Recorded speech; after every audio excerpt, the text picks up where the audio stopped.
Islamic Research Center. آج ہم ایک ایسی وفادار بیوی کے بارے میں پڑھنے جا رہے ہیں جنہوں نے اپنے شوہر کے راستے میں کوئی رکاوٹ نہیں ڈالی. وہ ایسی بیوی تھی جس نے یہ نہیں کہا کہ مجھے آپ کس کے سپرد کر کے جا رہے ہیں. ان کا شوہر جب اللہ کے کلمے کی بلندی کے لیے نکلنا چاہتا تھا تو بیوی نے راستے میں کوئی رکاوٹ نہیں ڈالی، بلکہ شوق ایسا تھا جس کا اظہار کیے بنا نہیں رہ سکی. حالت حمل میں تھی اور شوہر سے کہا کہ آپ اگر اللہ کی راہ میں جہاد کرنے جا سکتے ہو تو میں کیوں نہیں جا سکتی. تو شوہر نے کہا کہ آپ کی حالت ایسی نہیں ہے جس حالت میں آپ اتنا مشکل فریضہ انجام دے سکو. پھر جب دوسری بار شوہر غزوہ احد کے لیے جانے لگے تو انہوں نے کہا کہ اب کی بار اگرچہ میری بچیاں چھوٹی ہیں لیکن میری جسمانی قوت میں ایسا کوئی خلل نہیں ہے، ایسی کوئی مجبوری لاحق نہیں ہے، اس لیے اگر آپ جہاد کے لیے نکلو گے تو میں بھی ساتھ نکلوں گی. ہاں، یہ درست ہے کہ خواتین مردوں کے ساتھ جہاد میں شاید اس طرح سے مقابلہ نہیں کر سکتی کہ تلوار کے ساتھ یا فرنٹ لائن پہ جا کے وہ جہاد کر سکیں جس طرح سے مرد جہاد کرتے ہیں، لیکن زخمیوں کو پانی پلا سکتی ہیں، مریضوں کی مرہم پٹی کر سکتی ہیں، میڈیکل کور میں خواتین شامل ہو سکتی، اور اسی طرح سے دیگر امور جیسے کھانا بنانا ہے یا مجاہدین کے لیے باقی امور انجام دینے ہیں تو اس میں خواتین پیش ہو سکتی ہیں.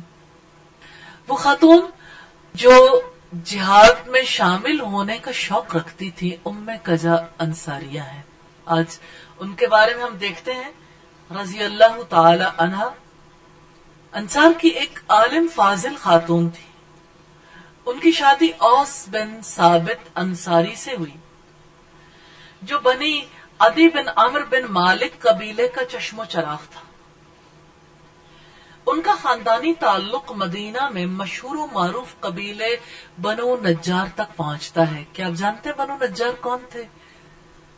آپ میں سے جس کی سیرت کے ساتھ محبت ہے وہ یقیناً جانتا ہوگا کہ بنو نجار قبیلے کے ساتھ محمد رسول اللہ صلی اللہ علیہ وسلم کا کیا تعلق تھا. کہ آپ سسم کے ننیال تھے بنو نجار.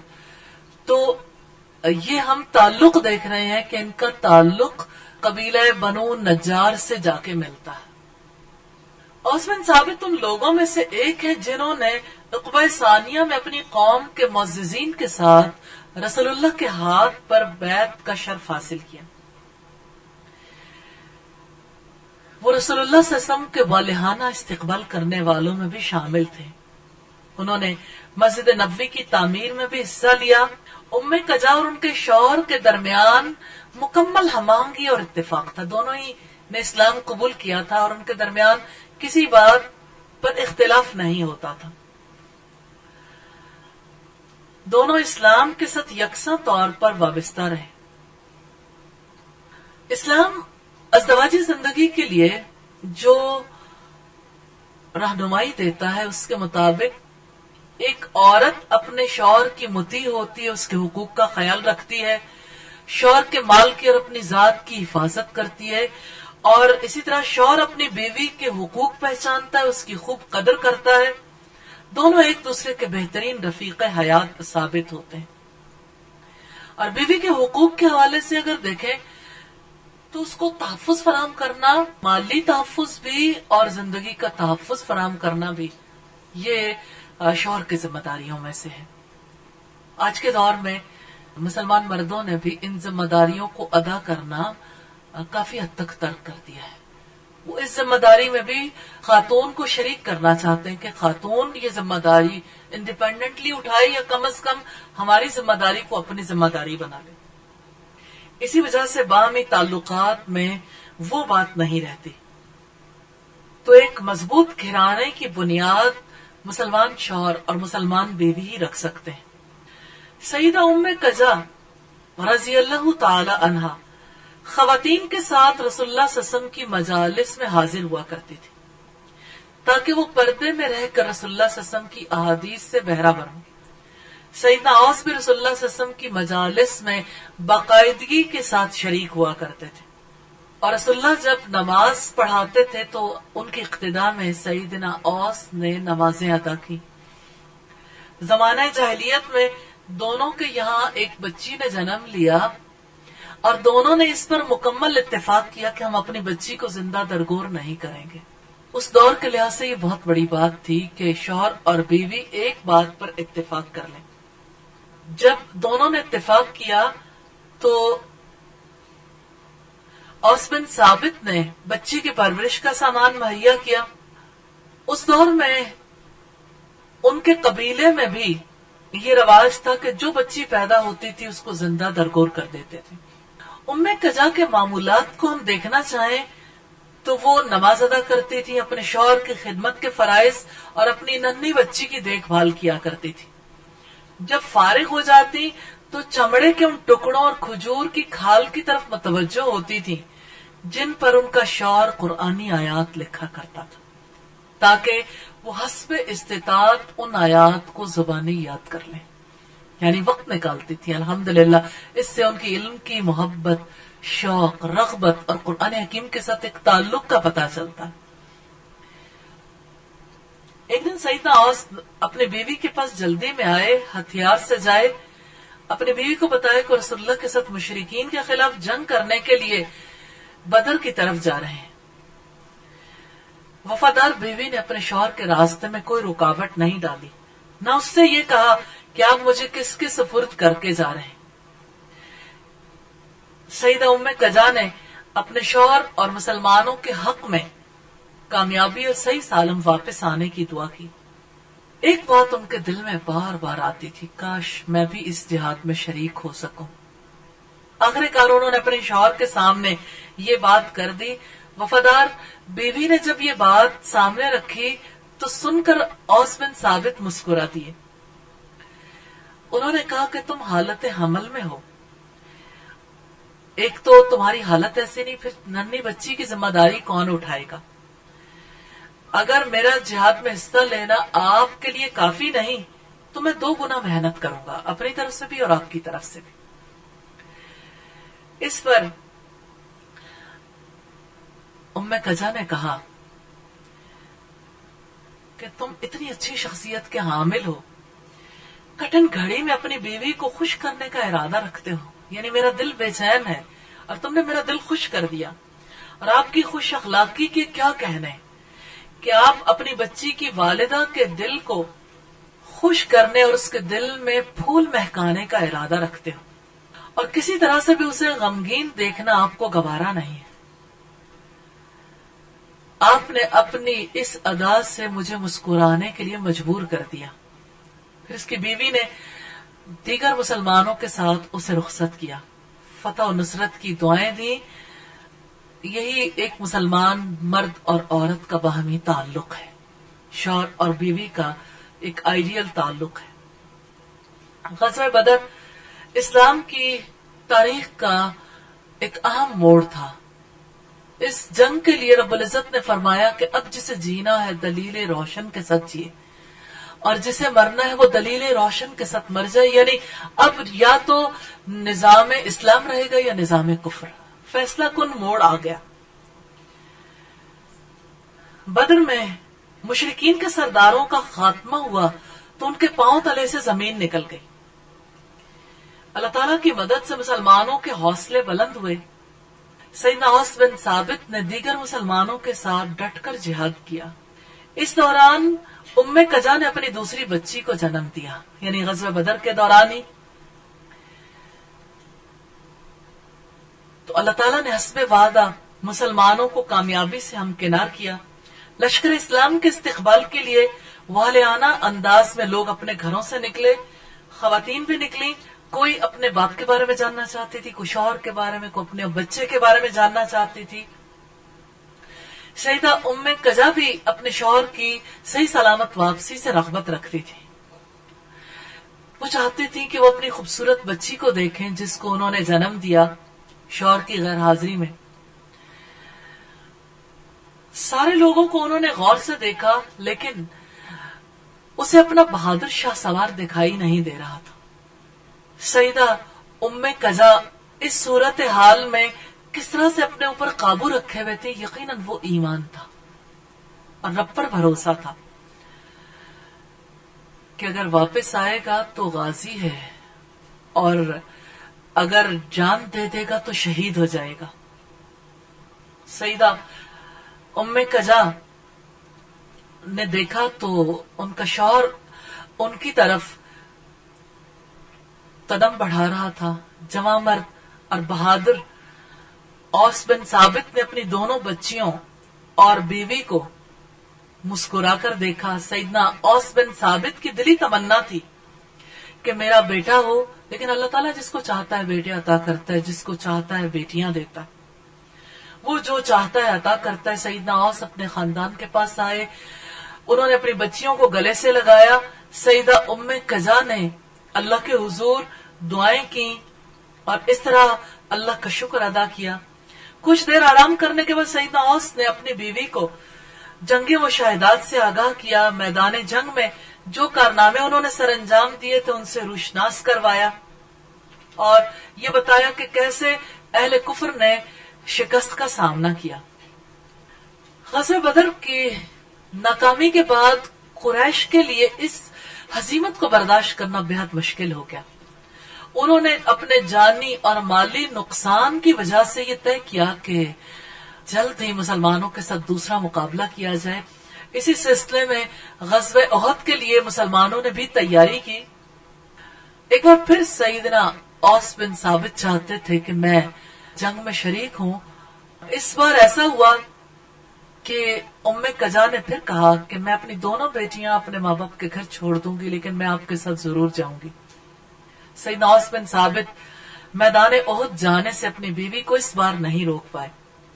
سیدہ ام قضا لڑائی میں مہارت نہیں رکھتی تھی، البتہ زخمیوں کا علاج، معالجے اور ان کی مرہم پٹی کی صلاحیت رکھتی تھی.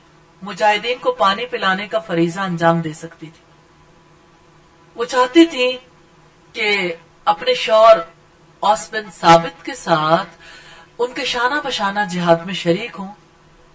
پھر جب منافقین کے قائد عبداللہ ابن ابی کی سازش کا شکار ہو کر لشکر اسلام میں سے ایک بہت بڑا حصہ الگ ہو گیا تو انہیں بہت سے لوگوں نے سمجھایا.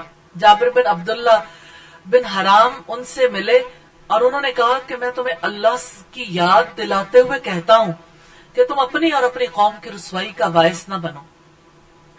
لیکن اس نے تسلیم نہیں کیا. پھر یوں ہوا کہ غزوہ احد میں مسلمانوں کی تعداد 700 کے لگ بھگ رہ گئی، اگرچہ پہلے یہ 1000 کے قریب تھے. یہ تو آپ جانتے ہیں غزوہ احد میں کس طرح سے نبی صلی اللہ علیہ وسلم نے مسلمان تیر اندازوں کو ایک درے پہ معمور کیا تھا اور انہیں کہا تھا کہ اس وقت تک اپنی جگہ سے نہیں ہلو گے جب تک آپ کو اجازت نہیں دی جاتی، اگرچہ پرندے آپ کے سروں کی بوٹیاں نوچ لیں. لیکن اس درے پہ معمور لوگ رک نہیں پائے اور پیچھے سے خالد بن ولید نے لشکر کو لے کے حملہ کیا اور مسلمانوں کی جیتی ہوئی جنگ ہار میں بدل گئی. اس موقع پر بہت سے مجاہدین جام شہادت نوش کر گئے. شہادت پانے والوں میں سیدنا حمزہ بن عبد المطلب، سیدنا سعد بن ربیع، سیدنا حنظلہ غسیل الملائکہ، عمرو بن جموع، انس بن نضر جیسی عظیم ہستیاں تھیں. سیدہ ام قضا لڑائی کی ابتدا میں اپنے شوہر کو دیکھتی رہی. اوس بن ثابت بڑی بہادری سے لڑ رہے تھے. دیکھتے ہی دیکھتے وہ دشمنوں کے ہجوم میں گھس گئے، پھر اسے دکھائی نہیں دیے. جب لڑائی ختم ہوئی انصار کی خواتین شہداء کو دیکھنے لگیں. سیدہ ام قضا کی نگاہ اپنے شاہ سوار شوہر کی لاش پر پڑی. اس کا جسم خون سے لت پت تھا. انہیں دیکھ کر انا للہ و انا الیہ راجعون کہنے لگی، استغفار کرنے لگی. اس بات کا تو حزن و ملال تھا کہ بیٹیوں کے سر سے باپ کا سایہ اٹھ گیا، لیکن خوشی اس بات کی تھی کہ شوہر شہادت جیسے رتبے پر فائز ہو گیا. سیدہ ام قضا کو ایک تو اپنے شوہر کے شہید ہو جانے کی وجہ سے سیٹ بیک ملا تھا، معاشی طور پر بھی، معاشرتی طور پر بھی جدائی کا غم تھا. لیکن اوس بن ثابت کے چچا کا بیٹا آن دھمکا اور اس نے سیدہ اوس کے سارے مال پر قبضہ کر لیا. سیدہ ام قجا اور ان کی دونوں بیٹیوں کے لیے کچھ نہیں چھوڑا. معاشی زندگی میں ایک بحران پیدا ہوا تو سیدہ ام قجا رسول اللہ کی خدمت میں حاضر ہوئی. آپ نے ان کے چچا زاد بھائی کو بلایا سیدنا اوس کے اور اس سے مال کے بارے میں پوچھا تو اس نے کہا اللہ کے رسول اس کا کوئی بیٹا ہی نہیں جو گھوڑے پر سوار جو خاندان کا بوجھ اٹھائے دشمن سے لڑے.